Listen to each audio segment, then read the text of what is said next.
नहीं, आप बिल्कुल भी गलत वीडियो पे नहीं आए। मैं बस सोच रहा था कि इसको बैकग्राउंड में रखेगा तो बैकग्राउंड में रखूंगा तो अच्छा लगेगा, और मेरा बजाने का मन कर गया तो यस, आप बिल्कुल सही वीडियो पे आए हो। Hi hello everyone, this is Kabir Malhotra and today I will share के how I scored 65 in my CA foundation business laws.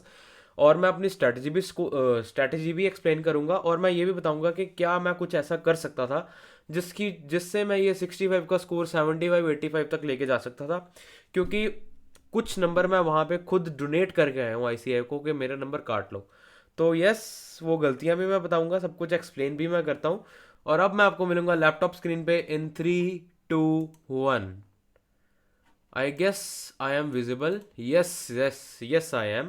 So yes, here is my strategy कि how I scored 65 in my CA Foundation business laws। और देखो, ये मैं अपनी personal strategy share करूंगा, what worked for me। आपके लिए कुछ और भी वर्क कर सकता है, इसमें मॉडिफिकेशंस करना आपके ऊपर है। क्योंकि देखो, सबका अपना अपना दिमाग है, अपनी अपनी कैपेसिटी है, सबकी अपना अपना अप्रोच होती है। बट एक बेसिक जैसे फाउंडेशन या तो एक बेसिक आउटलाइन या तो बेसिक ज्यूरिसडिक्शन दे दूंगा आपको कि आप क्या कर सकते हो और मैंने क्या किया था। So it may work for you. क्योंकि देखो, मैं भी अगर हमारे सीनियर्स वगैरह और यूट्यूब वगैरह नहीं होता तो मैं भी शायद ये 65 की जगह 35 45 पे बैठा, मतलब 35 पे बैठा होता। तो yes, thanks to my seniors and for you I am sitting कि मैंने कैसे स्कोर किया। तो देखो, फाउंडेशन में लॉ का एक ही सीक्रेट सॉस है, एक ही सीक्रेट सॉस या तो एक ही मूल मंत्र है। लेक्चर देखो, किताब पढ़ो, लेक्चर देखो, किताब पढ़ो। इससे ना आपकी 3 4 5 6 प्रॉब्लम सॉल्व हो जाती हैं। और आपने ये चीज़ शिद्दत से कर ली ना तो आपका 60 to 70% तैयारी हो चुकी है, मतलब होएगी नहीं, हो चुकी है। लेक्चर्स देखो, उसके बाद किताब पढ़ो। लेक्चर्स देखी, किताब पढ़ी, अभी आपके ऊपर है कि आपने पहले पूरा चैप्टर खत्म करना है, या तो एक यूनिट खत्म करना है, या तो एक टॉपिक खत्म करना है। मैं ऐसे करता था कि अगर यूनिट छोटा है तो यूनिट खत्म करने के बाद किताब पढ़ता था, और अगर थोड़ा यूनिट बड़ा है तो एक टॉपिक पढ़ लिया, फिर किताब पढ़ी, टॉपिक पढ़ा, फिर किताब पढ़ी। तो लेक्चर देखो, किताब पढ़ो, लेक्चर देखो, किताब पढ़ो, हर चैप्टर के लिए यही सोल्यूशन है। और आपको रिसोर्सेज क्या क्या चाहिए, अभी अगर आप तैयारी करने लगे हो या तो आप तैयारी कर रहे हो, मैंने क्या रिसोर्सेज यूज़ करे। तो एक आईसीआई की किताब यूज़, देखो मैंने और कोई भी बुक यूज़ करी ना किसी टीचर की, ना किसी चीज़ की, आईसीआई की बुक यूज़ करी। उसके अलावा मैंने एक क्वेश्चन प्रैक्टिस का एक रजिस्टर लगाया हुआ था, और एक मैंने ओपीएन के लिए रजिस्टर लगाया, कॉपी बनाई थी, पतली कॉपी। वो मैं बताता हूँ ओपीएन क्या होता है। और ये प्रैक्टिस रजिस्टर में मैं क्या चीज़ें सॉल्व करता था, आईसीए का मॉड्यूल के क्वेश्चंस, एमटीपी के क्वेश्चंस, आरटीपी के क्वेश्चंस, प्रीवियस ईयर क्वेश्चंस। और मैं लेक्चर्स कहाँ से देखता था, देखो सारे टीचर्स अच्छे होते हैं, मैं किसी का ये नहीं कह रहा कि कौन सुपीरियर है कोई इन्फीरियर है, सारे टीचर्स बहुत अच्छे होते हैं। But CA Gurpreet sir worked for me, मुझे उनके लेक्चर्स बहुत अच्छे लगते थे, उनकी वाइब बहुत अच्छी लगती थी, मतलब वो माहौल बहुत अच्छा लगता था। एक तो समझ भी आ जाता था, याद भी हो जाता था। आई थिंक कि मैंने उनके अलावा किसी टीचर को मैंने रेफर करने का सोचा ही नहीं होगा। लेक्चर्स एक दो के ज़रूर देखे थे। चैतन्य जैन आजकल सर बहुत पॉपुलर हो रहे हैं, अच्छे भी हैं, सारे टीचर्स अच्छे होते हैं, but CA Gurpreet sir was best, या तो worked for me. Gurpreet sir के मैं लेक्चर्स देखता था, और मैंने ना विश्वास, तब अब सर शायद किसी और प्लेटफॉर्म में आ गए हैं, बट तब वो विश्वास सीए में पढ़ाते थे। तो मैंने उनके विश्वास सीए के लेक्चर्स लिए थे, और वो लेक्चर्स मैंने 3 4 5 चैप्टर के लेक्चर्स देखे थे। मैंने कॉन्ट्रैक्ट का ना वन शॉट देखा था, क्योंकि एक तो उनका वन शॉट ना बहुत डिटेल्ड होता है, वो एक इन डिटेल लेक्चर से कम नहीं होता। बट थोड़ा मैं कॉन्ट्रैक्ट आने आने तक थोड़ा लीनियंट हो गया था, क्योंकि मैंने हायरार्की फॉलो करी थी, उसमें कॉन्ट्रैक्ट सबसे नीचे था। तो मैंने बाकी सारे चैप्टर्स तो सर से किए थे, जो कॉन्ट्रैक्ट था वो मैंने लास्ट में किया था, और वो मैंने वन शॉट से किया था, जो कि बहुत बड़ी गलती थी, ब्लंडर था मेरा। और मैं वहीं पे 5 10 नंबर अपने दे के आया हूँ उनको फ्री में, बाकी तो कटे दे के आया हूँ कि ले लो। तो in my opinion Gurpreet sir is the best teacher for CA foundation laws. बाकी सारे टीचर्स अच्छे होते हैं, आप किसी और से पढ़ रहे हो या तो पढ़ना चाहते हो उनसे पढ़ लो, सारे अच्छे होते हैं, ठीक है।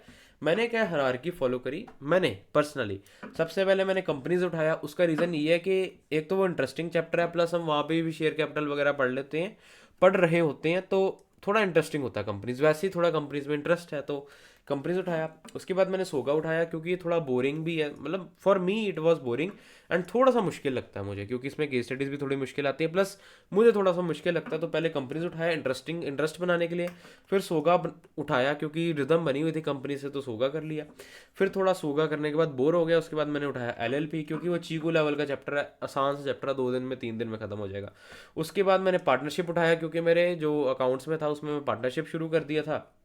प्लस पार्टनरशिप फिर इंटरेस्टिंग होता है क्योंकि हम वहाँ पे भी पढ़ रहे होते हैं, और वैसे भी कंपनीज पार्टनरशिप इसमें हमारा इंटरेस्ट रहा ही है कॉमर्स के बच्चों का। तो एलएलपी उठाया, पार्टनरशिप उठाया। पार्टनरशिप थोड़ा बड़ा भी चैप्टर है। उसके बाद मैंने उठा लिया नेगोशिएबल, क्योंकि नेगोशिएबल फिर चीकू लेवल का चैप्टर है, और थोड़ा सा खुद को कॉन्ट्रैक्ट से पहले इजी रखने के लिए, थोड़ा सा खुद को माइंड फ्रेश करने के लिए नेगोशिएबल करा था। उसके बाद मैंने कॉन्ट्रैक्ट उठाया, जो कि मैंने उतनी अच्छी तरह से नहीं किया जितनी अच्छी तरह से मुझे करना चाहिए था, क्योंकि मैं थोड़ा सा ओवर कॉन्फिडेंट हो गया था कि चलो यार 60-70 नंबर की तो तैयारी हो ही गई है। But yes, it was my mistake, मैंने ये वन शॉट से किया। इफ़ पॉसिबल देन आप डिटेल्ड लेक्चर्स ही देखो, या तो गुरप्रीत सर के वन शॉट्स भी डिटेल्ड ही होते हैं। बट इफ़ पॉसिबल अगर आपने कोई कोर्स बाय किया तो वहाँ से पढ़ने की कोशिश करो, यहाँ से पढ़ सकते हो, बट मेरी प्रेफरेंस यही रहेगी कि एक अच्छी जगह से प्रॉपर तरीके से पढ़ना चाहिए। और यस, फाउंडेशन में देखो क्लास 12 तक बात अलग थी। फाउंडेशन में जब तक हम याद नहीं करेंगे ना, क्वेश्चन सही तरह से नहीं लिखेंगे, लॉज में नंबर नहीं आते। और क्वेश्चन अराइज होता है कि याद कैसे करें।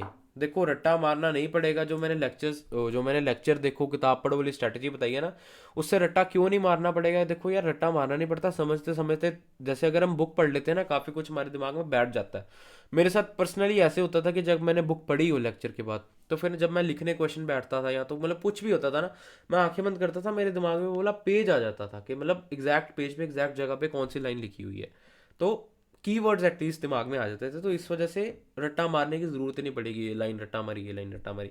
कीवर्ड्स अपने आप दिमाग में बैठ जाते हैं एक आधी बारी बुक पढ़ी हो तो याद कैसे करें? वही लिखा है, किताब पढ़ो, आधा काम आपका वहीं हो जाएगा। बट थोड़ा सा आपका अगर थ्योरी वीक है, जैसे अगर आपको याद कम होता है, कईयों का जैसे मैथ स्ट्रांग होता है, अकाउंट स्ट्रांग होती है, थ्योरी थोड़ी वीक होती है, वो ये चीज़ कर सकते हैं कि याद करने के लिए चैप्टर वाइज क्वेश्चन प्रैक्टिस ज़्यादा करें, रेगुलरली करें। अगर चैप्टर के साथ साथ ही क्वेश्चन प्रैक्टिस होएगी ना, एंड में बर्डन नहीं आएगा, वो बड़ी अच्छी चीज़ रहेगी।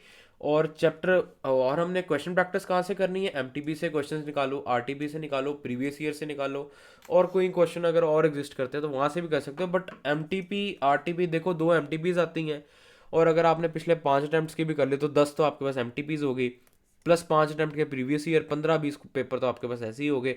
बाकी MTP RTP previous year questions अगर आपने 5-7 अटैम्प्ट के लगा लिए तो that is more than enough. अगर आपकी थ्योरी थोड़ी ज़्यादा वीक है तो थोड़ी ज़्यादा कर लो, ठीक है। मेरी थोड़ी स्ट्रॉन्ग थी, मैंने थोड़ा कम किया था। तो it totally depends on you, what worked for me, मैं वो बता रहा हूँ। और पेपर की तैयारी कैसे करनी है? देखो पेपर में हमको वो बुक लिखने को तो आएगा नहीं। पेपर में हमने क्वेश्चन प्रैक्टिस करनी है, केस स्टडीज आएगी, क्वेश्चन डायरेक्ट भी आ सकती हैं। उसके लिए हमने क्या किया, वही 1 सेकेंड बुक के पीछे वाले क्वेश्चंस करता था मैं। उसके बाद MTP RTP previous year questions करता था। चैप्टर के साथ साथ अगर अगर चैप्टर करने को हफ्ता लगा तो 1-2 दिन क्वेश्चन प्रैक्टिस को लगा दिए, या तो 1 दिन भी लगा दिए, यार हो जाती है प्रैक्टिस, ठीक है। 2-3 बारी भी अगर कंसेप्ट आपके दिमाग से निकल गया ना, वो दिमाग में बैठ जाएगा, फिर उसको बस रिवाइज करने की ज़रूरत है, तैयारी आपकी हो जाएगी। और मैं क्वेश्चन प्रैक्टिस कैसे करता था? देखो कोई कोई क्वेश्चन तो मैं लिख के ही करता था, बट मैं इनिशियली क्वेश्चन प्रैक्टिस ऐसे करता था, पहले क्वेश्चन मतलब रिसोर्सेज गैदर करे, आंसर को ना हाथ से छुपा लेता था, या तो किसी चीज़ से छुपा लेता था। फिर मैं क्वेश्चन पढ़ता था, उसका दिमाग में आंसर फ्रेम करता था कि इसका आंसर क्या होना चाहिए, proper A to Z answer frame करता था, ऐसे नहीं कि टाइम पास वाला। दिमाग में आंसर फ्रेम किया, फिर उसको मैच किया कि क्या मैं सही सोच रहा था, क्या जो मैंने फ्रेम किया वो मैंने सही लिखा है। अगर सही लिखा तो यार ठीक है, अगर नहीं लिखा तो फिर ठीक है, मैं लिख लेता था, या तो उसको थोड़ा दिमाग में डाल लेता था कि मैं गलत सोच रहा था। बट ऐसे इंसिडेंट्स कम होते थे। अगर आपने बुक अच्छी तरह पढ़ी है ना, तो आपके दिमाग में अपने आप क्वेश्चंस फ्रेम होने लग जाएंगे, आंसर्स फ्रेम होने लग जाएंगे कि इसका आंसर क्या होना चाहिए, ठीक है। उसके बाद हमने रिवीजन कैसे करनी है? देखो 1 page notes, OPN means 1 page notes बनाने आज ही शुरू कर दो। 1 पेज नोट से मेरा मतलब है 3-4-5-6 पेजेस पे पूरा चैप्टर खत्म कर दो लिख के। और हमने हफ्ते में एक आधी बारी भी उस बुक को पढ़ लिया, जो हमने छोटी सी कॉपी बनाई है जिसमें 1 पेज नोट्स बनाएंगे, हफ्ते में एक बारी भी पढ़ ले यार, that is more than enough, हमारा सब कुछ सॉर्ट हो जाएगा। वन पेज नोट्स बनाने शुरू कर दो, उसमें से रिवीजन शुरू कर दो। और आंसर राइटिंग देखो, आंसर राइटिंग लॉज में बहुत ज़्यादा इंपॉर्टेंट है। मैं ऊपर 2 बार ही ये चीज़ कह चुका हूँ, क्वेश्चन प्रैक्टिस आंसर राइटिंग एक ही चीज़ है। ये बहुत ज़्यादा इंपॉर्टेंट है क्योंकि पेपर में हमको बुक लिखने को नहीं आएगा। बुक पढ़ के हमको चीज़ें याद होंगी, आंसर राइटिंग करके हमको पता लगेगा कि हमने क्या लिखना है और कितना लिखना है। मैंने लॉ के पेपर में ये भी किया था कि 7 नंबर के, मतलब 7 नंबर के क्वेश्चन में मैंने इतना ज़्यादा लिख दिया जितना ज़्यादा ज़रूरत नहीं थी। फालतू की एग्जांपल्स दी जानी, फालतू की ये भी डाल देना, वो भी डाल देना। देखो आंसर राइटिंग से पता लगता है कि क्या लिखना है और कितना लिखना है। तो आंसर राइटिंग प्लीज़ इग्नोर ना करना। और ऐसा भी नहीं कि आंसर राइटिंग ही करी जा रहे हो, अपने कंसेप्ट से नहीं क्लियर करे। आंसर राइटिंग करो बट जितनी चाहिए उतनी मतलब मैंने पिछले 5-7 अटेम्प्ट्स के एमटीपी आरटीपी का, मतलब ओ इन टोटल एमटीपी और प्रीवियस ईयर मिला के मैंने 15 कुछ पेपर करे थे। और हर पेपर में एवरेज 2-3 क्वेश्चन भी लगाओ तो मेरे पास 15 × 3 45 क्वेश्चन हर चैप्टर के हो गए। और मोटा मोटा ना उसके अराउंड ही रिवॉल्व करता है, कुछ बहुत एक्स्ट्रा ऑर्डिनरी बाहर से नहीं आ जाता। ठीक है। और क्वेश्चन प्रैक्टिस चैप्टर के साथ साथ ही करते रहो। एंड में करोगे एक तो याद भी नहीं रहेगी चीज़ें, क्योंकि पहले ही अगर प्रैक्टिस नहीं करी तो एंड में क्या रिटेन रहेगा। और एंड में ना बर्डन भी बहुत ज़्यादा आ जाएगा, तो फिर बैठे रहना, क्वेश्चन प्रैक्टिस होगी। ठीक है। और मैंने ये फटाफट वीडियो बना दी थी। अगर कोई पॉइंट मैंने मिस कर दिया, आई गेस मैंने मिस नहीं किया, बट स्टिल अगर मैंने मिस कर दिया तो वो मैं आपको आने वाले टाइम में बता दूंगा। बाकी अगर आपको कोई डाउट है, मैंने अपना बेस्ट ट्राई करा है कि मैं सब कुछ एक्सप्लेन करूं, बट स्टिल आपको अगर कोई डाउट है तो कमेंट सेक्शन इज़ ओपन, मैं वहाँ पे आपको मिलूंगा। और मैं मिलता हूँ आपको नेक्स्ट वीडियो के साथ, तब तक के लिए साइनिंग ऑफ।